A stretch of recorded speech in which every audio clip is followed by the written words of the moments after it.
Students channel पर आपका स्वागत है। इस चैनल पर हम मैथ से रिलेटेड वीडियोस बनाते हैं और आज की इस वीडियो में हम फैक्टराइजेशन मेथड को डिस्कस करेंगे, जो कि 10th क्लास की मैथमेटिक्स की एक्सरसाइज 4.2 में हमें क्वाड्रेटिक इक्वेशन को सोल्व करने के लिए यूज़ करते हैं।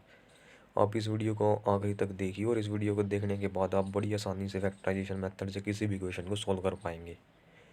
और अगर आपने चैनल को अभी तक सब्सक्राइब नहीं किया तो चैनल को जरूर सब्सक्राइब करें, वीडियो को लाइक करें और अगर आप कोई सजेशन देना चाहते हैं तो कमेंट करें। क्योंकि मैंने ये अक्सर देखा है कि जो यूट्यूब पे फालतू के चैनल्स रहते हैं जो हमारा टाइम वेस्ट करते हैं, बच्चे उन्हें बहुत जल्दी सब्सक्राइब करते हैं लेकिन एजुकेशन चैनल को बहुत ही कम सब्सक्राइब करते हैं। तो मेरी आपसे रिक्वेस्ट है कि अगर आपने अभी तक सब्सक्राइब नहीं किया तो सब्सक्राइब करो और वीडियो को आखिरी तक देखें ताकि आपको कंसेप्ट पूरी तरह से क्लियर हो जाए। इसके बाद आप बड़ी आसानी से मैं वो गलतियाँ बताऊँगा जो अक्सर स्टूडेंट इन क्वेश्चन को सोल्व करते हैं, जिससे आपको पूरी तरह क्लियर हो जाएगा। तो चलिए पहले क्वेश्चन से स्टार्ट करते हैं। जो हमारी एक्सरसाइज 4.2 है उसका जो फर्स्ट क्वेश्चन का फर्स्ट पार्ट है उसकी इक्वेशन आपकी स्क्रीन पर दिखाई दे रही है। इसमें हमें इक्वेशन दी हुई है x² - 3x - 10 = 0। अब जैसे कि हमें पता है क्वाड्रेटिक इक्वेशन -2 होती है, तो ये भी हमें क्वाड्रेटिक इक्वेशन दी हुई है और इसे हमें फैक्टराइजेशन मेथड की मदद से सोल्व करना है। बेसिकली हम फैक्टराइजेशन मेथड में करते क्या है कि हम जो हमारी इक्वेशन होती है उसे दो फैक्टर्स में कन्वर्ट कर लेते हैं और फिर उसकी मदद से जो हमारा वेरिएबल है उसकी वैल्यू निकालते हैं। तो चलिए उसकी प्रोसेस को देखते हैं। तो सबसे पहला जो स्टेप होता है हमारा ये फैक्टराइजेशन करते टाइम, हमें दो कोफिशिएंट को नोट करना होता है। जो हमारा x² का कोफिशिएंट होता है और जो हमारी कांस्टेंट टर्म होती है। कोफिशिएंट का मतलब जो हमारी टर्म x² के साथ यहाँ पे मल्टीप्लाई है। अगर यहाँ पे कुछ मल्टीप्लिकेशन में नहीं है तो इसका मतलब है कि यहाँ पे 1 हम एज्यूम कर हम 1 मान सकते हैं, क्योंकि 1 को किसी से मल्टीप्लाई किया जा सकता है। जैसे यहाँ पे x² सिर्फ अकेला है तो यहाँ पे x² का जो कोफिशिएंट होगा उसे वो 1 होगा। अगर मान लिया कि 2x² होता यहाँ पे तो कोफिशिएंट हो जाता है 2। तो ये कोफिशिएंट का मतलब होता है कि जिस टर्म से वो मल्टीप्लाई होती है। फिर हमें देखना होता है कांस्टेंट टर्म साइन के साथ। ये बड़ी इंपॉर्टेंट बात है कि हमें साइन के साथ देखना है। तो जो हमारी कांस्टेंट टर्म है वो है -10। फिर जो हमारा x² का कोफिशिएंट और हमारी कांस्टेंट टर्म है। अब इस चीज़ को बड़े ध्यान से समझिए क्योंकि सभी क्वेश्चन में ये रूल लगेगा। जितने भी क्वेश्चन हम फैक्टराइजेशन से करेंगे तो हमने एक बार आइडेंटिफाई कर लिया कि x² का कोफिशिएंट क्या है, 1 है यहाँ पे, और हमारी कांस्टेंट टर्म है जो है वो है -10। इसके बाद हम उन दोनों को मल्टीप्लाई करते हैं जो उनके साइन है उसके साथ में। तो मल्टीप्लिकेशन क्या आई हमारी -10। अब यहाँ पे भी साइन एक इंपॉर्टेंट रोल प्ले करता है। जैसे हमारा यहाँ पे माइनस आया है तो इजी से डिसाइड होगा कि हम बीच वाले जो हमारी टर्म है, जो एक्स वाई टर्म है, उसको किस तरह से फैक्टराइज करेंगे।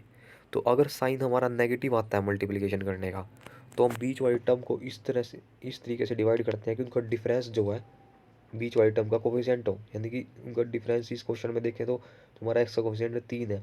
तो हम ऐसे टुकड़े करेंगे कि जिनका डिफरेंस 3 हो। अगर यहाँ पे मान लिया कि प्लस आता अगर साइन, तो हम ऐसे टुकड़े करते कि जिनका ऐड करने में 3 हो। तो ये चीज़ समझेंगे यहाँ पे। लेकिन इस क्वेश्चन के हिसाब से अगर देखें तो हमारा -10 आया है, तो हमें बीच वाले फैक्टर के ऐसे टुकड़े करने हैं कि जिनका डिफरेंस तो 3 हो और मल्टीप्लाई करने पर 10 आए। और ये चीज़ हम कैसे सोच सकते हैं, हम अक्सर यहाँ पे दिक्कत आती है स्टूडेंट्स को कि हमें कैसे पता चलेगा कि फैक्टर यही होंगे। तो हम जैसे हमें पता है कि नंबर का डिफरेंस 3 होना चाहिए, यहाँ से हमें बेरा चल गया है क्योंकि माइनस आया है। ये क्लियर हुआ कि डिफरेंस लेना है और डिफरेंस कितना लेना है ये यहाँ पे इसके कोफिशिएंट से पता चलेगा कि 3 होना चाहिए। तो पहले कोई भी अगर दो नंबर उठाए जिनके बीच में 3 का डिफरेंस होगा तो वो 1 और 4 होंगे। तो 1 और 4 को मल्टीप्लाई करेंगे तो 4 आएगा, लेकिन हमें चाहिए 10, तो हम ये नहीं ले सकते। फिर हम थोड़ा आगे बढ़ेंगे, हम लेंगे 2 और 5। 2 और 5 को अगर मल्टीप्लाई करेंगे तो 10 आएगा और इन दोनों का डिफरेंस भी 3 है जो हमें चाहिए था। तो इस तरीके से हमें पता चलेगा कि जो हमें फैक्टराइज बीच वाले करने हैं वो 2 और 5 होंगे। और हम ऐसे ही आगे अगर 2 और 5 से भी नहीं सेटिस्फाई होते, 3 6 ऐसे हम डिफरेंस के अकॉर्डिंग आगे बढ़ते रहते हैं और हमें फैक्टर मिल जाते हैं। इस केस में हमें 5 और 2 मिले हैं तो हम बीच वाली टर्म्स को फैक्टर में चेंज करेंगे जब, तो हमारी इक्वेशन आ जाएगी x² हमने एज इट इज़ लिखा ऊपर से, और बीच वाली टर्म में 3 था तो 3 को हमने किस तरह लिखा ये देखिए यहाँ पे 5 - 2 लिख सकते हैं, क्योंकि ये हमें यहाँ से पता चला है कि जो इसके फैक्टर होंगे 5 और 2 होंगे। तो हमने हमें 5 और -2 लिखा। और ये ब्रैकेट बहुत इंपॉर्टेंट है यहाँ पे। कई बार स्टूडेंट कैलकुलेशन मिस्टेक में गलतियाँ करते हैं, इसलिए आप भी ये ब्रैकेट डालने की आदत बना लीजिए, जिससे आप कभी कैलकुलेशन में मिस्टेक नहीं करेंगे। जब भी आप फैक्टर ढूंढ रहे हो तो उसे ब्रैकेट के अंदर ही लिखें। ये चीज़ें आपको आगे क्लियर हो जाएगी जैसे जैसे आप क्वेश्चन सोल्व करेंगे। और हमने एक्स को एज इट इज़ लिखा और -10। फिर हमने क्या किया कि जो ये बार एक्स था, यहाँ पे एक स्टेप बार एक्स को अंदर मल्टीप्लाई करेंगे तो हमारा 5x हो जाएगा, और जब इसके साथ करेंगे तो -2x हो जाएगा। यहाँ पे एक स्टेप मिस है बीच में, यहाँ पे एक स्टेप आएगा 5x माइनस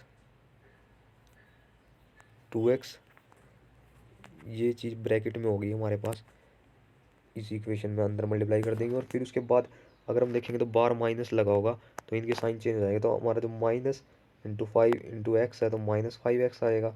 और यहाँ पे बार माइनस है, यहाँ से जब -2 की मल्टीप्लिकेशन एक्स के साथ करेंगे तो माइनस का 2x आएगा, लेकिन साथ में हमारे पास बार भी माइनस है तो हमारा साइन चेंज हो जाएगा +2x। ठीक है, और हमारी इक्वेशन जो होगी x² - 5x + 2x - 10 = 0। अभी हो सकता है कि आपको थोड़ा ये साइन में कन्फ्यूज़न हो रही हो, लेकिन आप जैसे जैसे क्वेश्चन की आगे के क्वेश्चन भी देखोगे आपको ये चीज़ और क्लियर होती जाएगी। फिलहाल आप बेसिक कंसेप्ट समझते चलिए। और फिर इस स्टेप के बाद अगर हम देखें तो हमें पहले दो टर्म में से कॉमन लेना और फिर बाद वाले दो टर्म में से। अगर पहले दो टर्म में कॉमन देखें तो हमारे पास x है, दोनों में x है, तो हमने x कॉमन लिया। जब इसमें से x कॉमन लेंगे x² में से तो एक x हमारे पास अंदर बच जाएगा। और जब इस वाली टर्म में से हमको -5x में से x कॉमन लेंगे तो हमारे पास -5 आ जाएगा। इसी तरह जो दूसरी दो टर्म्स है हमारे पास, उनमें से हम दो कॉमन ले सकते हैं। जब इसमें से दो कॉमन लेंगे तो हमारे पास x अंदर बच जाएगा, और जब इसमें से दो कॉमन लेंगे तो हमारे पास 5 बच जाएगा। तो हमारे पास जो फिर क्या करते हैं हम कि जो एक फैक्टर कॉमन होता है उसे लिख लेते हैं, जैसे यहाँ पे लिखा। और इनटू में जो ये टर्म्स होती है हमारी x + 2, एक फैक्टर यहाँ से आता है हमारा, उसे लिख लेते हैं। और दोनों जीरो के इक्वेशन तो है इक्वेशन में। वैसे यहाँ पे इस स्टेप का मतलब ये होता है कि हमने पूरी टर्म में से x - 5 को कॉमन ले लिया है, तो यहाँ x बच गया और यहाँ 2 बच गया। लेकिन जनरली हम सीधा लिख देते हैं कि जो कॉमन है उसे पहले लिख देते हैं, और फिर x + 2 जो अलग से हैं उन्हें लिख देते हैं। इसके बाद हमारे पास दो फैक्टर आ चुके हैं। अब हमें एक एक फैक्टर को जीरो के इक्वल रख लेंगे। पहले हमें x - 5 को जीरो के इक्वल रखेंगे, तो जो हमारी x की वैल्यू आएगी 5 उस साइड जाके प्लस का हो जाएगा, तो x की वैल्यू आ गई 5। और फिर जब दूसरे फैक्टर को जीरो के बराबर रखेंगे तो हमारी x की जो -2 है उस साइड जाके प्लस का 2 है इस साइड, उस जाके -2 हो जाएगा, तो हमारी x की वैल्यू आ जाएगी -2। तो जो हमारी x की दो वैल्यू आई वो आई 5 और -2। तो इस तरीके से हम इन क्वेश्चन को सोल्व करते हैं, और यही चीज़ हम बाकी आगे वाले सभी पार्ट्स में अप्लाई करेंगे। तो आप वीडियो को आखिरी तक देखिए, पूरी तरह क्लियर हो जाएगा। चलिए नेक्स्ट पार्ट पे चलते हैं स्टूडेंट्स। जो नेक्स्ट इस क्वेश्चन का सेकंड पार्ट है उसकी इक्वेशन आपकी स्क्रीन पर दिख रही है। उसमें हमें इक्वेशन दी हुई है 2x²। वेट अ मिनट, उसकी इक्वेशन हमारे पास 2x² + x - 6 = 0। तो जैसा हमने पहले क्वेश्चन में किया था, तो सबसे पहले हम x² का कोफिशिएंट और कांस्टेंट टर्म को देखेंगे। यहाँ पे हमारा x² का कोफिशिएंट है 2 और कांस्टेंट टर्म है हमारी -6। तो दोनों को मल्टीप्लाई करेंगे तो हमारे पास आएगा -12। अब इस माइनस साइन से हमें पता चल रहा है कि हमें जो भी मतलब फैक्टर बनाने हैं वो डिफरेंस की मदद से बनाने हैं, और डिफरेंस कितना होना चाहिए, जो बीच वाले का कोफिशिएंट है। यहाँ पे देखिए अगर x का कोफिशिएंट है वो हमारा कुछ नहीं लिखा हुआ, इसका मतलब 1 है, तो दोनों के बीच का डिफरेंस 1 होना चाहिए। और प्रोडक्ट कितनी होनी चाहिए, जो हमारा ये नंबर आया प्रोडक्ट 12 होनी चाहिए। तो ऐसे फैक्टर ढूंढने के लिए सबसे पहले हम दो नंबर जिनका डिफरेंस 1 है वो लेके चलेंगे। तो हमारे पास 1 और 2 है जिनके बीच में डिफरेंस 1 है, लेकिन इनकी प्रोडक्ट देखें अगर वो आएगी 2 और हमें 12 चाहिए, तो ये हम नहीं ले सकते। और अगर आगे बढ़े हम तो 2 और 3 में भी डिफरेंस 1 है, इनकी प्रोडक्ट है 6, तो ये भी हम नहीं ले सकते क्योंकि हमें प्रोडक्ट चाहिए 12। फिर 3 और 4 में डिफरेंस है 1 का ही, और इनकी प्रोडक्ट है 12। तो ये 3 और 4 फैक्टर हो सकते हैं क्योंकि इनके बीच में डिफरेंस भी 1 का है और प्रोडक्ट भी 12 है। सेम काम हमने किया है यहाँ पे कि 2x² को एज इट इज़ लिखा। फिर यहाँ पे 1x है, खाली x यानी कि 1x है, तो उसे हम लिख सकते हैं 4 - 3x - 6 = 0। ये हमारी इक्वेशन होगी। फिर हमने x को अंदर मल्टीप्लाई किया तो 4x - 3x। नेक्स्ट स्टेप में 2x² को सबसे पहले तो एज इट इज़ लिखा, फिर x को अंदर मल्टीप्लाई किया 4x - 3x आया। तो यहाँ पे ध्यान देंगे, देखिए यहाँ पे बार प्लस का साइन है, तो यहाँ पे हमें कोई साइन में चेंज करने की जरूरत नहीं पड़ी। लेकिन अगर कहीं जब माइनस का साइन यहाँ होता है तो अंदर वाले टर्म्स के साइन चेंज हो जाते हैं। अक्सर यहाँ पे स्टूडेंट गलतियाँ करते हैं, तो प्लस माइनस का साइन का बहुत ध्यान रखें। वो फिर हमने -6 का एज इट इज़ रखा। फिर अगर आगे देखें तो हम पहली जो दो टर्म्स है हमारे पास 2x² प्लस 4x, इनमें से हम कॉमन ले सकते हैं 2x। तो 2x² में से 2x कॉमन लेंगे तो हमारे पास x बचेगा, और जब यहाँ से 2x कॉमन लेंगे तो 2 बाहर चला गया और साथ में x भी, तो हमारे पास 2 बचेगा। और जो दूसरी दो टर्म्स है हमारे पास बाद वाली, उनमें से, और यहाँ पे एक बात और नोट करने की है कि जो फैक्टर यहाँ पे बनता है वही दूसरे में बनता है। तो फिर हमें ईजी हो जाता है कॉमन लेना, कि अगर अगर हम यहाँ देखें तो हमें यहाँ पे x चाहिए तो हम -3 कॉमन ले लेंगे दूसरे में से। -3 कॉमन लिया तो यहाँ पे सिंपल x बच गया, और क्योंकि माइनस हमने कॉमन ले लिया तो अंदर +2 बच जाएगा। ठीक है, अब एक फैक्टर जैसा कि हमने पिछले में किया था कॉमन वाला ले लेंगे हम, जो कि हमारा x+2, और एक फैक्टर अलग वाला जो हमारा 2x - 3 = 0। तो जो दो फैक्टर आए हमारे आए वो आए x+2 और 2x - 3 = 0। और ये स्टेप मैंने पिछले क्वेश्चन में भी जैसे बताया ये आपको कि इसका मीनिंग तो ये रहता है कि हम पूरे में से x+2 कॉमन ले लें और फिर हमारे पास दूसरे फैक्टर में जाता है 2x - 3। लेकिन हम डायरेक्ट लिख देते हैं x+2 एक फैक्टर और फिर ये एक फैक्टर 2x - 3। अब वैल्यू निकालने के लिए हम दोनों को अलग अलग से 0 के बराबर रखेंगे। पहले x+2 को 0 के बराबर रखा तो 2 साइड जाके माइनस का हो जाएगा और x की वैल्यू आ जाएगी हमारी -2। फिर दूसरे फैक्टर को जब 0 के बराबर रखेंगे 2x - 3 = 0, और 2x की वैल्यू हमारी 3 उस साइड जाके प्लस का हो जाएगा तो हमारा आ जाएगा 3, 2x = 3। तो फिर x की वैल्यू आएगी 3/2। तो इस तरह से हम सेकंड पार्ट को सोल्व कर सकते हैं। चलिए अब इसका थर्ड पार्ट और देखते हैं। और अगर आपको अभी थोड़ी डिफ़िकल्टी आ रही है इस तरह के क्वेश्चन को सोल्व करने में, तो इसे में कोई घबराने वाली बात नहीं है, क्योंकि आगे जैसे जैसे आप क्वेश्चन खुद से सोल्व करोगे तो आपको सोल्व कर पाओगे आसानी से। एक बार इन्हें समझें और फिर खुद से प्रैक्टिस करें, क्योंकि मैथ हमेशा प्रैक्टिस की डिमांड रखता है। और एक बार आप प्रैक्टिस करने लगोगे तो आपको सबसे अच्छा सब्जेक्ट यही लगेगा। स्टूडेंट्स, फर्स्ट क्वेश्चन का थर्ड पार्ट आपका स्क्रीन पर दिख रहा है। इसमें जो हमें इक्वेशन दी हुई है वो है √2x² + 7x + 5√2 = 0। इस तरह के क्वेश्चन में अक्सर स्टूडेंट्स को मैंने देखा है कि बहुत डर लगता है। जब हम भी 10th में थे तो हमें भी काफ़ी डर लगता था, क्योंकि इसमें √2 वगैरह की कैलकुलेशन आती है और उसमें अक्सर कन्फ्यूजन होती है कि कैसे सोल्व करेंगे। लेकिन ये क्वेश्चन बहुत ही आसान होते हैं, इसमें ज़्यादा दिक्कत वाली बात नहीं होती है। आप इसे ध्यान से देखिए और बहुत आसानी से सोल्व कर पाएंगे। देखिए, सब स्टेप सेम ही रहने हैं। सबसे पहले हमने जो x² का कोफिशिएंट है वो देखना है, और कांस्टेंट टर्म। तो जो x² का कोफिशिएंट है वो हमारा √2 है, और जो हमारी कांस्टेंट टर्म है वो 5√2। ठीक है, फिर दोनों को मल्टीप्लाई करते हैं हम, जैसा कि हमने पिछले क्वेश्चन में भी किया।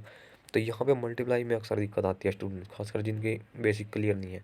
लेकिन हमें पता है कि जैसे अगर दो रूट वाली चीज़ों को हम मल्टीप्लाई करते हैं, जैसे कि √2 × √2 करते हैं तो वो 2 हो जाता है हमारा।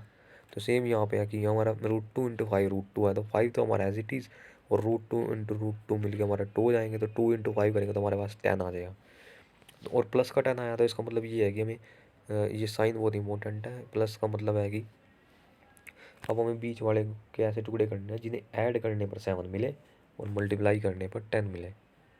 तो ये साइन 7, जैसे हम पिछले में हमें डिफरेंस करने पर चाहिए था, क्योंकि हमारी प्रोडक्ट नेगेटिव आ रही थी, तो साइन ही हमें बताता है कि टुकड़े कैसे करने हैं। चलिए अब स्टार्ट करते हैं कि हमें जो ऐसे नंबर जिनका सम 7 हो उनसे स्टार्ट करना है। तो 1 और 6, लेकिन उन्हें मल्टीप्लाई करेंगे तो हमारे पास आएगा 6।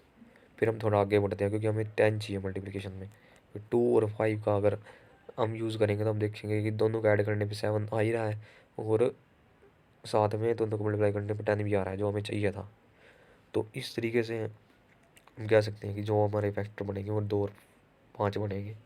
अब हम इन्हें इक्वेशन में रखेंगे। तो √2x² को तो एज इट इज़ उतारा हमने, और 7 को फिर हमें पता चलेगा कि 2 और 5 फैक्टर हैं, तो हमने 2 + 5 लिखा और साथ में x, और फिर +5 5√2 एज इट इज़ लिखा हमने। फिर इसके बाद हमने ब्रैकेट को ओपन किया, ये 2x हो जाएगा, ये 5x। जब x की मल्टीप्लिकेशन 2 के साथ करेंगे और 5 के साथ करेंगे तो हमारे पास 2x और 5x आएगा, 5√2 को एज इट इज़। और फिर नेक्स्ट टाइम हमें कॉमन लेना होता है। अब देखिए, अगर तो पहले दो टर्म में से क्या कॉमन ले सकते हैं, एक x तो हम कॉमन ले ही सकते हैं, और साथ में देखा जाए तो 2 और √2 है, तो यानी कि √2 भी कॉमन ले सकते हैं हम, क्योंकि हमें पता है कि जो 2 होता है √2 × √2 होता है। अगर एक √2 हम यहाँ से बाहर भी ले लेंगे तो एक √2 अंदर बच जाएगा। तो फिर जब √2x कॉमन लिया हमने, तो पहली टर्म में x² था तो एक x बचा। ठीक है, और दूसरी टर्म में हमारे पास 2x था, तो x तो बाहर चला ही गया, साथ में √2 है तो एक √2 बच गया, क्योंकि हमारा जो 2 होता है √2 × √2 होता है। फिर आगे दूसरी टर्म में भी हमें सेम वाला फैक्टर बनाना होता है, हमें पता ही है। जैसे अगर हम इसमें से 5 कॉमन ले लें तो हमारे पास यहाँ पे बचेगा x फर्स्ट टर्म से और दूसरी से √2, तो 5 कॉमन लेने के बाद बचा 5 × x + √2। फिर इसके बाद हमें जो दोनों में कॉमन फैक्टर है उसे लिख लेंगे, जो हमारा x + √2, और जो दूसरा अलग फैक्टर है वो होगा √2x + 5 = 0। अब वैल्यू निकालने के लिए हम क्या करेंगे कि अलग अलग से फैक्टर को 0 के बराबर पुट करेंगे, और जो हमारा पहला फैक्टर 0 के बराबर जब हम रखेंगे तो होगा x + √2 = 0। तो √2 यहाँ पे प्लस का उस साइड जाके माइनस हो जाएगा, x की वैल्यू हो जाएगी -√2। जब हम दूसरे फैक्टर को 0 के बराबर रखेंगे तो हमारी जो √2x, क्योंकि 5 प्लस का उस साइड जाके माइनस का हो जाएगा, और x की वैल्यू जब √2 इस साइड मल्टीप्लाई में है और इस साइड आके डिवाइड होएगा दूसरी साइड में, तो x की वैल्यू आएगी -5/√2। जो दो वैल्यू आई हमारे पास वो आई -√2 और -5/√2। फ्रेंड्स चलिए अगले दो पार्ट को भी इसी वीडियो में सोल्व करते हैं। इसी वजह से थोड़ा लेंथी हो जाएगा, लेकिन आप इसे आखिरी तक देखेंगे तो अब बड़ी आसानी से फैक्टराइजेशन के क्वेश्चन को सोल्व कर पाएंगे। तो चलिए नेक्स्ट पार्ट में चलते हैं। स्टूडेंट जो फोर्थ पार्ट है इसी क्वेश्चन का, उसकी इक्वेशन जो दी हुई है वो हमारी 2x² - x + 1/8 = 0। तो पहले इस 1/8 को हम सिम्प्लीफाई कर लेंगे, हम एलसीएम ले लेंगे पूरी इक्वेशन का, वो होगा 8, और जब 8 से एलसीएम लेंगे तो ऊपर 2 को 8 से मल्टीप्लाई करेंगे तो हो जाएगा 16x²। और यहाँ पे जब क्योंकि हम एलसीएम लेते हैं तो ऊपर से मल्टीप्लाई करना पड़ता है, खासकर नीचे जब कुछ ना हो। तो ये तो एलसीएम के बेसिक्स हैं, ये तो आपको पता होना चाहिए। यहाँ पे जब फिर 8 से मल्टीप्लाई करेंगे एक्स की तो ये आएगा -8x, और क्योंकि 1 के अपोन में पहले से 8 था तो ये 1 एज इट इज़। तो जब फिर नेक्स्ट टाइम में क्या होगा कि 8 हमारा इस साइड चला जाएगा, 0 से मल्टीप्लाई हो जाएगा तो 0 बन जाएगा, तो हमारी इक्वेशन चेंज होगी 16x² - 8x + 1 = 0। और इसके बाद वही काम हमें सिंपल करना है कि हमें x² का कोफिशिएंट देखना है और कांस्टेंट टर्म। तो x² का जो कोफिशिएंट है हमारा इस इक्वेशन में वो 16 और कांस्टेंट टर्म में 1। अगर दोनों को मल्टीप्लाई करें तो हमारे पास आएगा 16। साइन जरूर ध्यान रखें, देखिए यहाँ पे प्लस का ही 16 है और प्लस का ही 1 है, हमारे पास प्लस का 16 आ गया। इससे पता चला कि हम प्लस का साइन आया तो हमें बीच वाले के ऐसे टुकड़े करने हैं कि जिन्हें ऐड करने पर 8 आए और मल्टीप्लाई करने पर 16 आए। तो पहले दो नंबर जिन्हें ऐड करने पर 8 आए वो 1 से स्टार्ट करके हम सोचना स्टार्ट करते हैं, तो वो होते हैं 1 और 7। तो लेकिन उनकी मल्टीप्लिकेशन आ रही है 7 और हमें चाहिए 16, तो हम ये नहीं ले सकते। फिर 2 और 6 लेंगे तो उनकी मल्टीप्लिकेशन आएगी 12, तो हमें 16 चाहिए, तो हम ये नहीं ले सकते। 3 और 5 लेंगे तो उनकी मल्टीप्लिकेशन आएगी 15, ये नहीं ले सकते। लेकिन 4 और 4 अगर लेते हैं तो उन्हें ऐड करने पर 8 आएगा और मल्टीप्लाई करने पर 16 आएगा, तो ये ठीक है। यानी कि हम जो दो फैक्टर होंगे वो होंगे 4 और 4।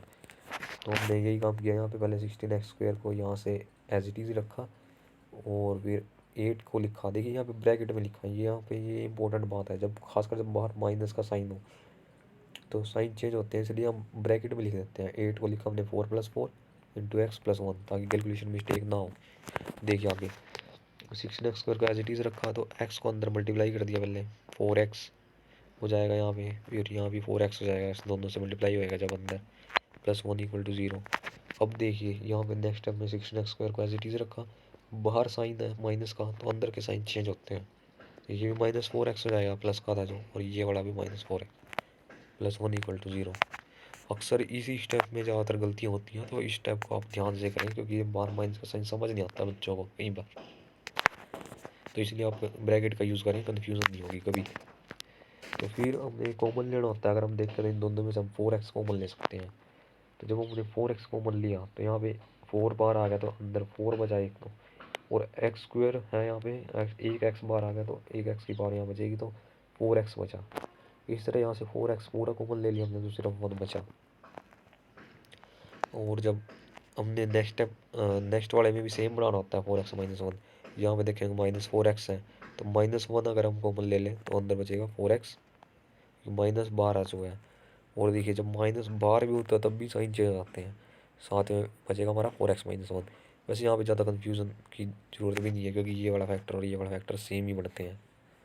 तो हमारे जो पहला फैक्टर तो जो हम कॉमन होता है वो उठा लेते हैं, यानी 4x - 1, और दूसरा हम उठाते हैं ये वाला, जो बाकी क्वेश्चनों में भी किया है जैसा हमने 4x-1 दोनों ही सेम आ गए यहाँ पे हमारे। 4x-1 equal into 4x-1 equal to 0।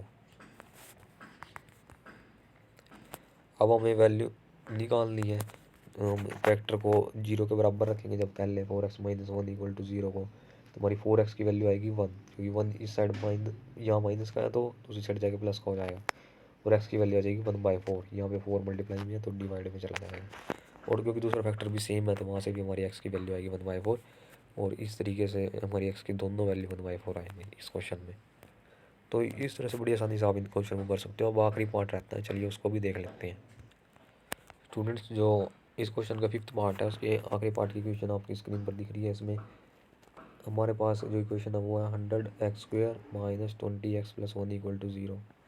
तो देखिए, फैक्टर बनाने से पहले का जो काम है कि x² का कोफिशिएंट हम नोट कर लेंगे और coefficient term with sign important है, दोनों प्लस के हम मल्टीप्लाई करेंगे तो हमारे पास आ गया प्लस का 100।